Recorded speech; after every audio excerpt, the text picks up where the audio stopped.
बिस्मिल्लाहिर्रहमानिर्रहीम, अस्सलाम वालेकुम।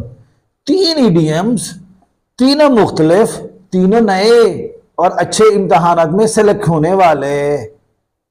Monkey brain, monkey brain. अरे भाई, मंकी ब्रेन का माना क्या है? मंकी ब्रेन का मतलब है ऐसा शख्स जो किसी जगह पे टिकता ही नहीं है। He will never become successful because he has a monkey brain। जबकि दूसरा है from your lips to the gods ear, from your lips to the gods ear. क्या माना इसका? हम उर्दू में कहते हैं ना, आपके मुंह में घी शक्कर, आपके मुंह में घी शक्कर। He will be successful from your lips to the gods ear. और आखिर में है बिल्कुल ही अछूता, आपके लिए बिल्कुल नया होगा।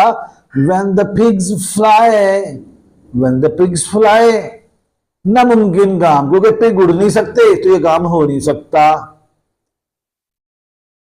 Pakistan will win, but remember when the pigs fly। जीते रहिए, शाद रहिए, आबाद रहिए।